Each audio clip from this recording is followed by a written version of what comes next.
Mga nagsasabi na hindi kailangan ni Krista magbago para sa kanila. 'Di ba?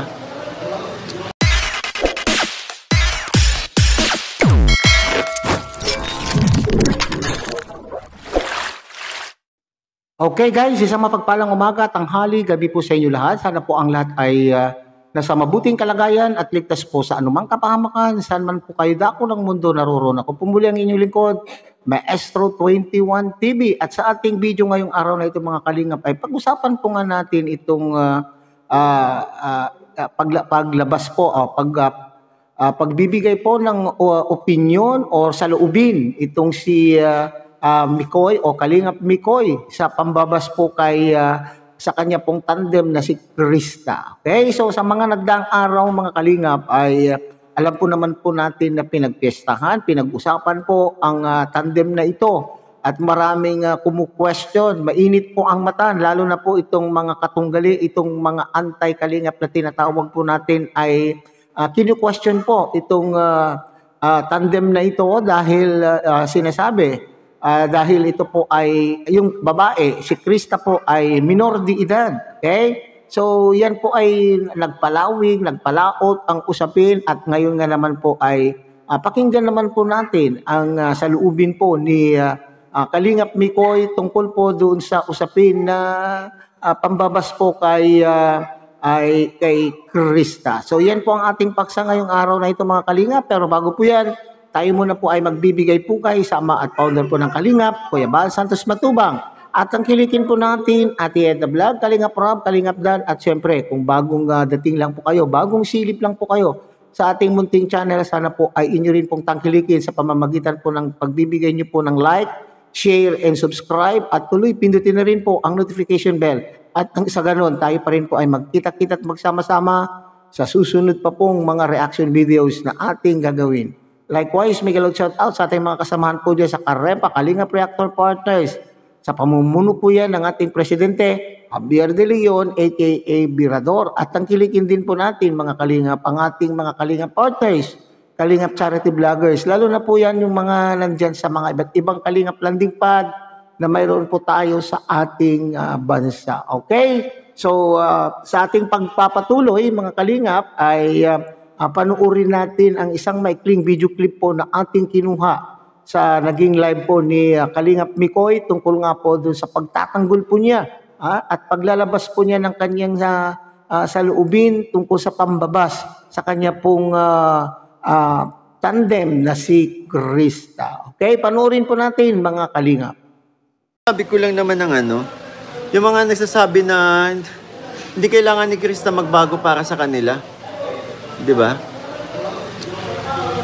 And mahal ng Kalingap si Krista sa pagiging ganon niya kasi nakakabuhay din po ng vlog ang pagiging ganon niya sa totoo lang. 'Di ba? Problema na nila 'yon kung hindi nila maintindihan. Pagiging Pero kami kasi good vibes ang hatid namin sa tao. Kaya yung pagiging ganon ni Krista for me, good vibes ang hatid niya. Masigla.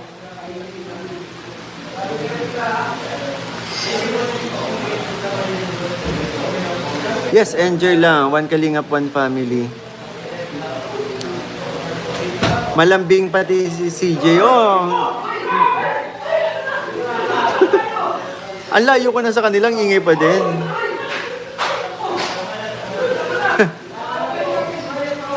Problema na ng mga basher na yan, feeling perfect.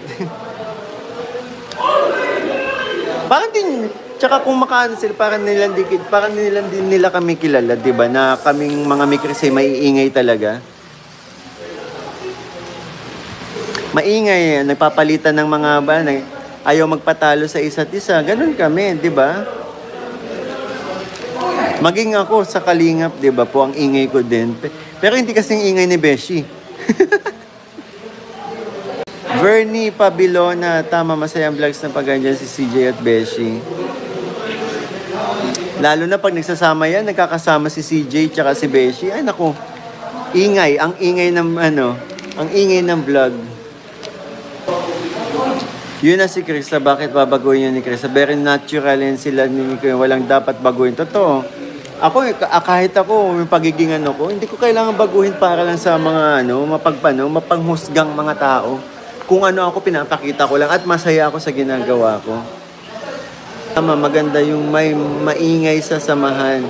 Kasi pag turing tahimik hindi masaya para sa nakakatuwing. Kalog si CJ. Yun nga, kaya nga po ang saya ng vlog namin palagi kasi pareho kaming kalog. Nadagdagan pa na microbios na mga kalog din. Matik na. Gulo. Gulo ang hatid sa inyo, di ba? Good vibes ang hatid sa inyo. Hindi masayang buhay pag walang basher. Natural, genuine, innocent. At masayahin si CJ. Okay guys, so yan ang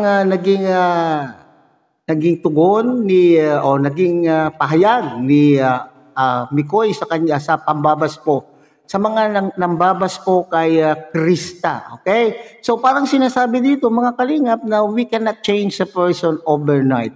Kung ano ang natural na pag-uugali, natural na gawi ng isang tao ay nandun na po ngayon. Parang ang pagkakaintindi ko dito mga kalingap ay hindi natin po mababago ang isang tao kung talagang natural po na niya yan. Okay? So yan ang sinasabi po dito ni Kalingap Mikoy, mga kalingap. So kung nakilala, kasi nga nakilala naman po natin itong tandem na ito. Tandem nilinaw din po ni Mikoy dyan mga kalingap na tandem at tinanggap po na tinanggap po kung ano po yung una pong minahal ng mga viewers po sa kanila, yung pagiging makulit nila sa bawat isa. Siyempre, tandem, para madagdagan po yung layunin na tayo po ay ma-entertain. Kaya nga tinawag na tandem hindi love team ay upang sa ganon ay matulungan po itong si Krista. At iniba po nila, kaya po ay sila po ay umaawit-awit sa kanila pong mga vlog. At yung kulitan po nila at talaga naman po napakaingay daw po itong dalawa na ito. Dagdagan pa itong mga makukulit na mga kasamahan po nila sa paligid. So talagang makikita po natin sa kanila pong vlog ay sabog. Sabog kasi nai-enjoy po natin, nai-enjoy po ng mga taga-suporta nila yung ganitong pamamaraan po ng kanila pong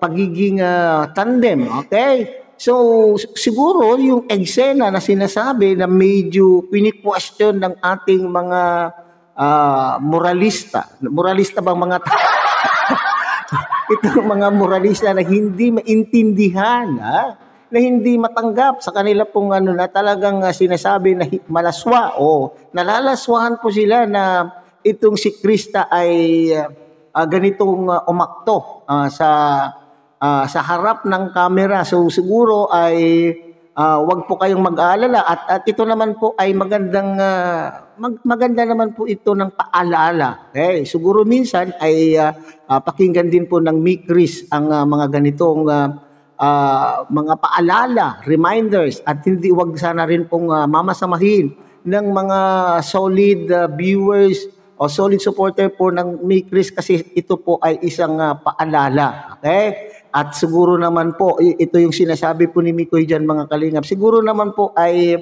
hindi magpapabaya o hindi papabayaan ni Kalingap Rab na mapapahamak po ang ating mga Kalingap Angels. Nandyan parati po itong mga nakatatanda na kung ano man po yung hindi maganda sigurong magawa ay yun ay ipinagbabawal. At itong si Mikoy bilang may edad na rin po mga Kalingap ay alam po niya po yung boundaries. Alam po niya yung kung hanggang saan. Alam po nila kung saan po sila nakatayo. Alam nila yung limitations, kumbaga. Alam po niya yung kung hanggang saan lamang ang po pwede at hindi po pwede. So yan po yung ipinapaintindi po sa atin ni Kalingap Mikoy sa kanya pong naging pahayag. Ngayon, kinakailangan bang baguhin? Okay, ayon po sa kanya pong hindi kinakailangan baguhin po kasi yun po daw ang minahal ng mga tao po sa kanila.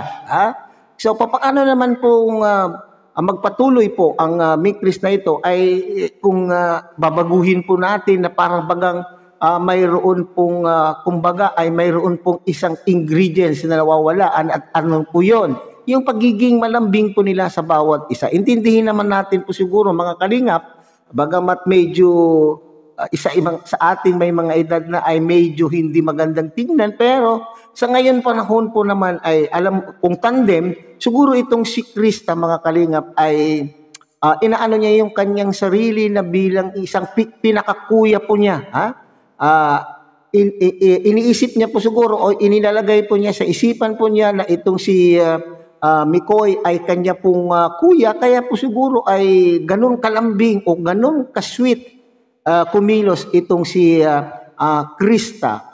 So sabi ko nga po, hindi naman po siguro magpapabaya itong si Kalinga Prab, lalo na po itong magulang po ni Krista. Sino ba naman ang magulang na papayag na mapapahamak ang kanya